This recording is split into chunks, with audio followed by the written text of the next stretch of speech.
Hello, everyone. This is Keith Stone with the Center for Hellenic Studies, and I'm here with Greg Nagy and Janet and Aylin and Sarah today for another installment of HeroesX Office Hours. Today's hours are 14 and 15. Before we begin, I'll just read the two questions, as usual. The hour 14 question is, the work of Philostratus has much to tell us about the emotional response of the Greeks to Achilles in his role as a cult hero. Do you think that Achilles gets the same kind of response from them in his role as an epic hero? And for hour 15, do you think that Pausanias was emotionally transformed by the experience of being initiated into the hero cult of Trophonios? Whether you answer yes or no, either way, how would you describe his response to his experience? Cult hero. I love this stuff. We're getting to one of my favorite parts. Yes. Yes. Any particular responses you three would like to bring out to get our discussion going? People posted about elaborate funeral rites, arranged by the gods and goddesses and by the people. The epic hero is very much loved, as well as the cult hero very much loved. Mm-hmm. It makes me think of the funeral of Patroclus in Iliad 22. Certainly very elaborate. You know, that response is very fair, that Achilles is grabbing the attention of those who respond to him, both in cult and in epic, when it comes to the ancient world. But my question was also covering what our reaction is. Do you think that this participant addressed that? In other words, is it our opinion that Achilles comes across as equally important in both cult and epic? When we look at this character of the Phoenician, and we look at this character of the groundskeeper, what do you think? Well, do we want to get closer to the epic hero? Yes. I think so. Yes.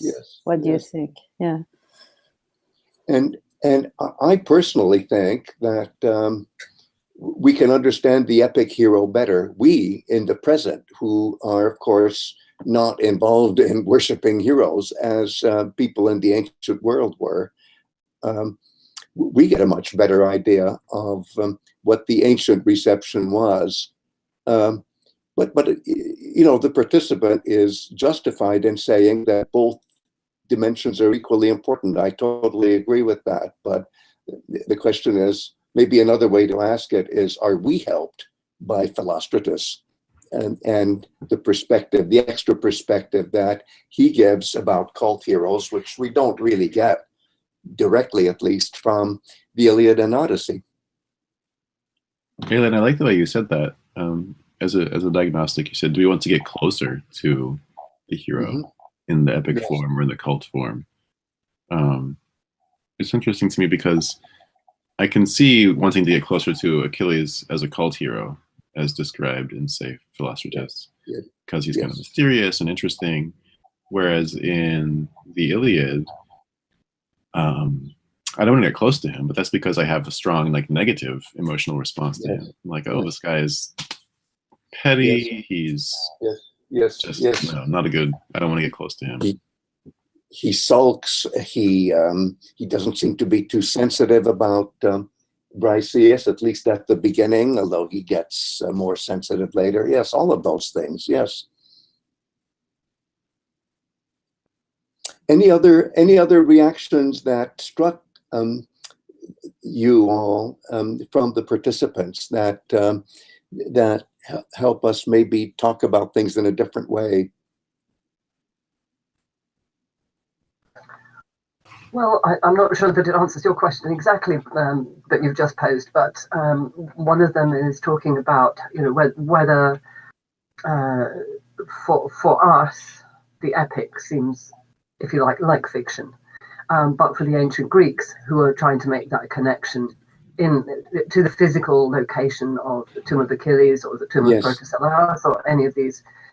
Then they clearly regarded that as something real, something tangible, maybe even as a real person. Maybe they thought of it as historical, maybe they didn't.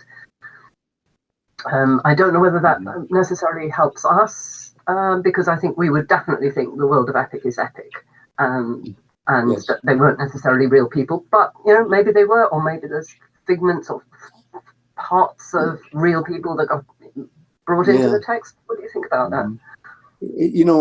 I'm glad, dear Sarah, that you used the word historical, because I think for them, that question wouldn't even occur in the sense that these characters were so real for them, and the cultural reality of the Iliad and the Odyssey were so real that I think even somebody like Aristotle, who is such an empiricist, wouldn't really get into whether Achilles and Odysseus and all these characters are historical or not. They may say, well, they belong to the heroic age and people talk about heroes differently then, but that's not really, I think, what preoccupies them. And it shouldn't even preoccupy us, really, should it? Because whether we treat Achilles as historically real, and now I'm using our criteria, that is to say, somebody who really lived in prehistory, even in that kind of situation,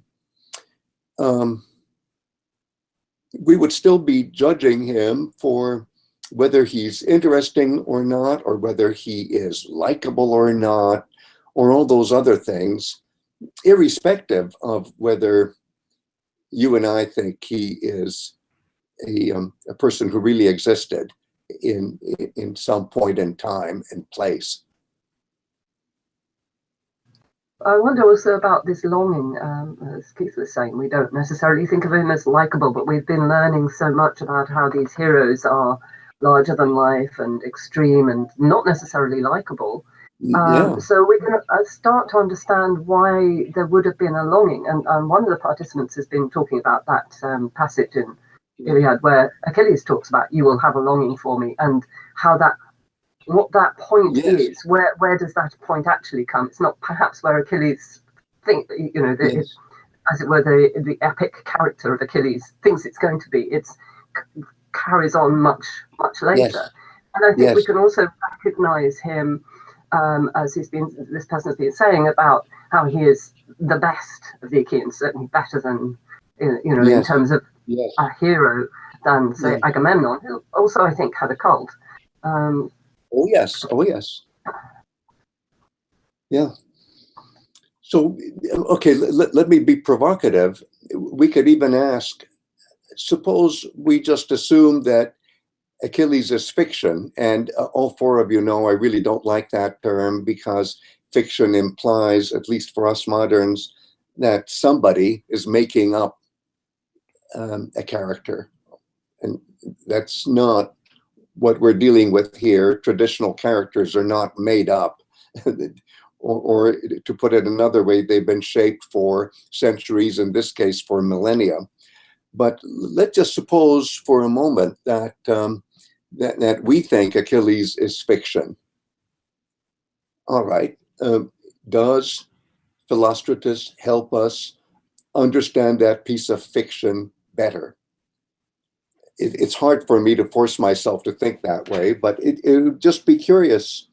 I would be curious whether our participants would be willing to think that. In other words, let's take off the table the reality of Achilles for people in the ancient world as a figure of epic.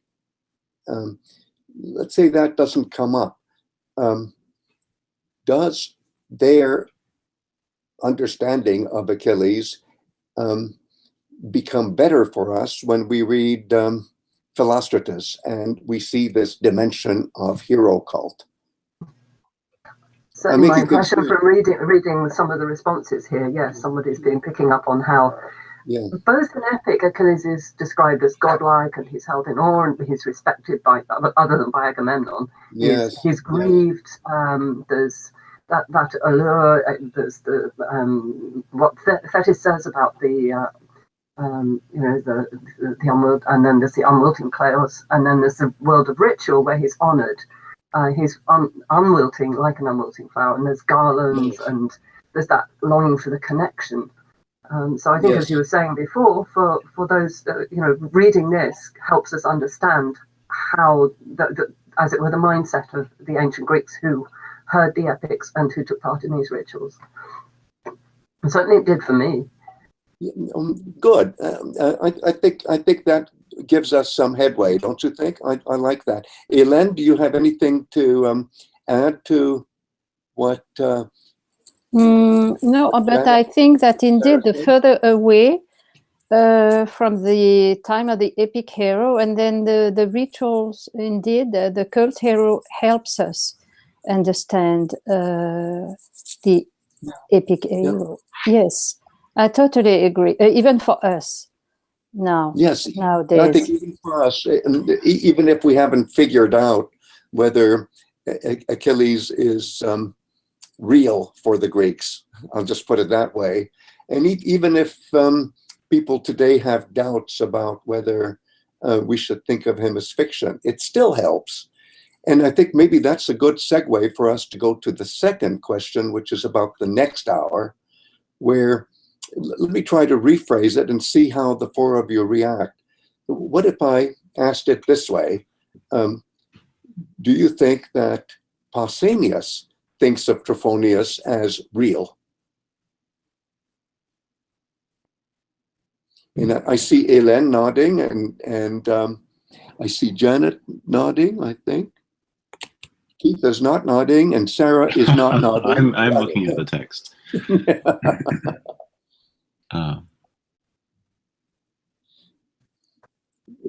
Sorry, I keep having to mute myself. So I think our participants have a number of different reactions to this. Yes, I think they certainly recognize the intensity of that experience. Yes. And one of them is talking about that whole initiation, where he maybe would have felt afraid, where they rushed in.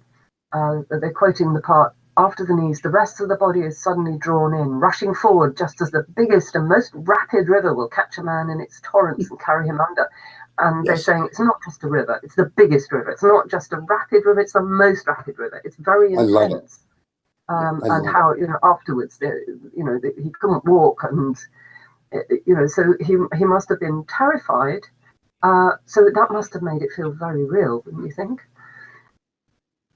That's what I would think, but then, I think of, for example, that moment in Thomas Mann's novel, which I read recently, and where his cousin appears in a seance to him, and you can't tell whether he believes in the seance. Did I just say believes in? Well, whether he accepts as reality the feelings or the impressions of actually a revisitation to the world of the living by his dead cousin. And you could say, well, he's really shaken up, but he doesn't necessarily accept the reality. So you know what I mean? You can be emotionally very upset and still go away not accepting what you just experienced as the appearance of the reality of in a ghost, or in the case of ancient Greek heroes, the spirit of the dead hero somehow working his or her will on you. I don't know. What do you think? The same participant has also picked up on that Pausanias says, as a result of being initiated, he could believe that Trophonios was fathered by the god Apollo. He didn't believe it beforehand. So something shifted in his thinking. Yes, yes. Oh, I like what you said. There is a shift. There is a shift. Yes, and I think he expects. I don't know. Does he expect us to have a shift? I guess so. I guess so. What do the rest of you think? I think that it's really awesome that we have somebody who went there and then went through the process, like Pausanias, and he's he's able to tell us and write about it. You know, he writes about it. He actually writes about it, and it's a personal experience, and it's not something that's embedded within a larger narrative. It's, hi, I did this. Yes. So, you know, what could we get? Yeah, that's pretty real. Yes. It's as real as you can get, I think, from the ancient world. And he makes such a big point of saying this is, how do I know these things? Because I experienced it. And he doesn't joke around. He's not a very joking kind of person. And one of the participants pointed out the laughter will come. After this experience, laughter will come. It's an emotional response again. And I was wondering, being unconscious and then laughter will come, sleep, your mind is sleeping and then you're coming back to life. Yes. In a way, in a laughter, the life is continuing. Yes. He liked this experience, I believe. Oh, yes, I think he did too. But he was obviously overwhelmed by it. And I love the way it takes him a while to get over it. And maybe he never gets over it, but at least maybe he could still have fun sometime later in life, although not right away. It's amazing. And it's very rare. I really can't think of any other piece of ancient Greek literature where you have an eyewitness telling about what he feels like after what is a textbook initiation. This is an initiation, and it has all the earmarks of what you'd call in Anthropology 101 initiation, or however else you want to define it. Yes, because it's amazing. Herodotus always wants to keep it secret. He never wants to say anything. So, you know, yes. And if he does, he'll talk about Egyptians, so he doesn't have to talk about his own experience in worshiping. I agree. Yes. But one participant was wondering if some kind of drug was involved. Well, you know, I think Pausanias would say it. And I like the fact that when anthropologists look at mind-altering experiences in traditional societies, it seems to be the case that whether or not any kind of chemistry is used that scientists would say does alter the mind, people have mind-altering experiences anyway, chemistry or no chemistry. A case in point is India, where here you have millions and millions of people experiencing all sorts of mind-altering experiences in their rituals connected with myths. But as far as I know, in almost all cases, there is no mind-altering substance involved. It's just a state of mind. And they may have myths about mind-altering substances, and they may even have substances, but I think chemists can show that for the most part, they're not mind-altering. So it's really a matter of thinking, a matter of the mind, and a matter of the heart, thinking and feeling. So I don't think Pausanias was drugged in any way. I really don't. This isn't to say that there can't be a prehistory of mind-altering substances. I still worry about the fact that Mycene, Mucani, seems to be derived from a formation that should mean mushroom. So sure, I can imagine the role of substances, but all I'm saying is it's not necessary, it's not indispensable for this kind of experience to happen. When we talk about religious experiences today, we don't presume that there will be a chemical element involved necessarily. Someone can have a religious experience, Exactly. riding their horse to, Tarsus or whatever. Yes. Yes, I agree. I agree.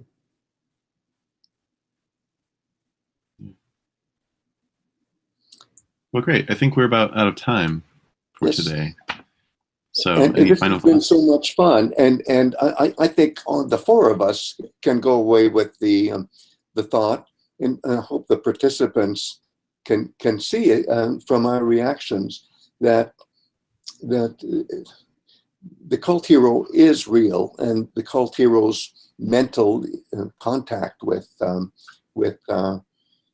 people in the present who worship cult heroes is real enough.